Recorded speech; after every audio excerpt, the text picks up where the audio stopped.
Operation సింధూర్లో కరడుగట్టిన తీవ్రవాదులు హతమయ్యారు. 3 రోజుల క్రితం బవల్పూర్లో ఇండియన్ ఎయిర్ స్ట్రైక్స్ దెబ్బకు టెర్రరిస్ట్ ఫ్యాక్టరీ సుబాన్ అలా కాంప్లెక్స్ నేలమట్టమైపోయింది. మొత్తంగా 18 ఎకరాల విస్తీర్ణంలో ఉన్న ఈ కాంప్లెక్స్ లో దాదాపు 1000 మంది వరకు ఉగ్రవాదులకు శిక్షణ ఇస్తున్నారు. ఆనాటి దాడిలో జైషే మహమ్మద్ చీఫ్ మసూద్ అజహర్ కుటుంబ సభ్యులు 10 మంది హతమయ్యారు. అలాగే అతని సోదరుడు కరడుగట్టిన ఉగ్రవాది రవూఫ్ అజార్ కూడా మృతి చెందినట్టుగా తెలుస్తోంది. అంతేకాదు ఆ దాడిలో మరొక 5గురు మోస్ట్ వాంటెడ్ గా ఉన్నటువంటి టెర్రరిస్టులు కూడా మృతి చెందినట్టు తాజాగా వెలుగులోకి వచ్చింది. ముదస్సర్ ఖాతియాన్ కాస్ అలియాస్ అబూ జింతాల్, హఫీజ్ మహమ్మద్ జమీల్, మహమ్మద్ యూసఫ్ అజార్ చనిపోయినట్టుగా వెల్లడైంది. ఈ 5గురు ఉగ్రవాదులు కూడా జైషే మహమ్మద్ చీఫ్ మసూద్ అజర్ కు బంధువులే కావడం మరొక విశేషం.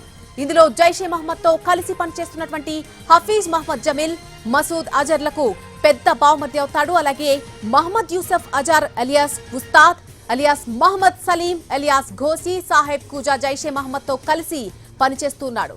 ఇతడు కూడా మసూద్ అజార్ కు బావమర్ది అవుతాడు. కాందహార్ విమానం హైజాక్ లో కీలకంగా ఇతడు పాత్ర పోషించాడు. అలాగే ఖలీద్ అలియాస్ అబూ ఆకాషాకు లష్కరే తోయిబాతో సంబంధాలున్నాయి.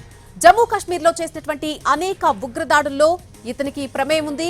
ఆఫ్ఘనిస్తాన్ నుంచి ఆయుధాలను అక్రమ రవాణా చేయడంలో కీలక పాత్ర పోషించాడు. ఇక ముదస్సర్ ఖాతియాన్ కాస్ అలాగే ఎలియాస్ అబూ జిందాల్ కు లష్కరే తోయిబాతో కూడా సంబంధం ఉంది. ఒక పాఠశాల ప్రాంతంలో నిర్వహించినటువంటి అతని అంత్యక్రియలకు పాకిస్తాన్ లెఫ్టినెంట్ జనరల్ తో పాటు పాక్ ఆర్మీకి చెందినటువంటి ఐజీ పంజాబ్ పోలీసులు కూడా పాల్గొన్నారు.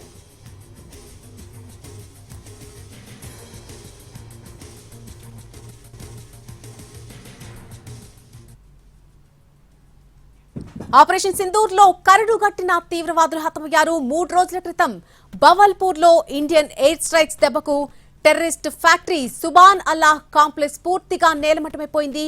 మొత్తంగా 18 ఎకరాల విస్తీర్ణంలో ఉన్నటువంటి ఈ కాంప్లెక్స్ లో దాదాపు 1000 మంది ఉగ్రవాదులకు శిక్షణ ఇస్తున్నారు. ఇదే అంశానికి సంబంధించి పూర్తి అప్డేట్ మా ప్రతినిధి ప్రసాద్ అందిస్తారు. ప్రసాద్,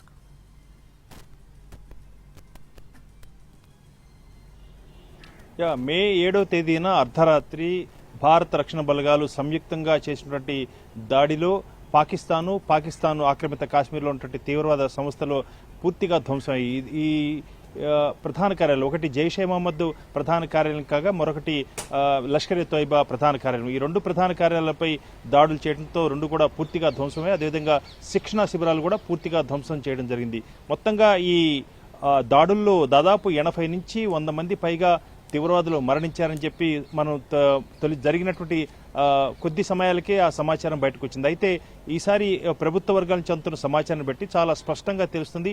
5గురు కరుడుగట్టిన తీవ్రవాదులు, 2 లష్కరే తోయిబా చెందినటువంటి తీవ్రవాదులు కాగా మరొక 3 జైషే మహమ్మద్ తీవ్రవాద సంస్థ చెందినటువంటి తీవ్రవాదులు. ప్రధానంగా వారిలో కూడా జైషే మహమ్మద్ తీవ్రవాద సంస్థ చీఫ్గా ఉన్నటువంటి మసూద్ అజర్కు 2 బావమరుదులు కాగా మరొక తీవ్రవాది పాక్ ఆక్రమిత కాశ్మీర్లో ఆపరేషనల్ కమాండర్గా చీఫ్గా ఉన్నటువంటి మహమ్మద్కి కుమారుడుగా ఉన్నటువంటి మరొక తీవ్రవాది.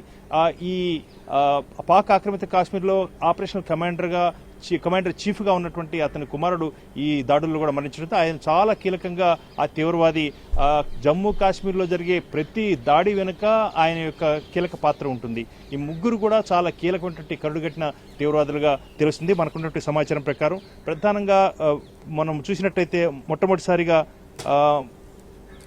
ముదస్సర్ ఖాతియాన్ లష్కర్ తోయిబా తీవ్రవాది సంస్థతో చాలా సంబంధాలు ఉన్నాయి. అదేవిధంగా ముదస్సర్ అంత్యక్రియలకు కూడా ఒక ప్రభుత్వ పాఠశాలలో జరిగాయి. దాంతోపాటు అంతర్జాతీయ తీవ్రవాదిగా ఉన్నటువంటి హఫీజ్ అబ్దుల్ ఆయన ఆధ్వర్యంలో ఈ అంత్యక్రియలు జరిగాయి, ఈ తీవ్రవాది ఆధ్వర్యంలో.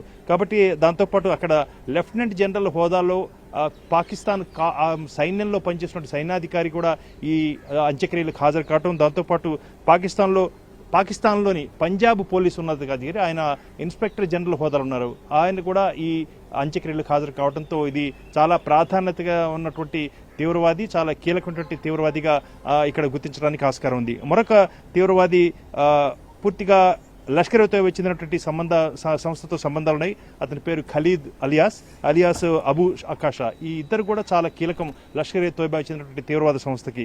జమ్మూ కాశ్మీర్లో చేసినటువంటి అనేక ఉగ్రదాడుల్లో అతని ప్రమేయం ఉంది. దాంతోపాటు ఆఫ్ఘనిస్తాన్ నుంచి అక్రమంగా ఆయుధాలు రవాణా చేసే దాంట్లో బాగా దిట్ట. ఈ అంశానికి సంబంధించి ఫైజాబాద్లో జరిగినటువంటి అంత్యక్రియలో పాల్గొన్నటువంటి ఫైజాబాద్ డిప్యూటీ కమిషనర్ కూడా ఈ అంత్యక్రియలో పాల్గొన్నారు. ఈ రకంగా జైషే మహమ్మద్ చెందినటువంటి తీవ్రవాదులు 3, లష్కరే తోయిబా చెందినటువంటి 2 తీవ్రవాదులు, మొత్తం 5 కరుడుగట్టిన తీవ్రవాదులు ఈ దాడుల్లో మరణించినట్టుగా ప్రభుత్వ వర్గాల నుంచి అందుతున్న సమాచారం అంటే తెలుస్తుంది. తదుపరి ఇంకా కొంత కాలం పోయిన తర్వాత మరింత సమాచారం వచ్చే అవకాశం ఉంది. ఎంతమంది తీవ్రవాదులు మరణించారు, ఆ తీవ్రవాదుల యొక్క పూర్వాపరాలేంటి, వారు ఏ నేరాల్లో పాల్గొన్న అంశంపై కూడా మనకు స్పష్టమైన సమాచారం అతి కొద్ది రోజుల్లోనే వచ్చే అవకాశం ఉంది.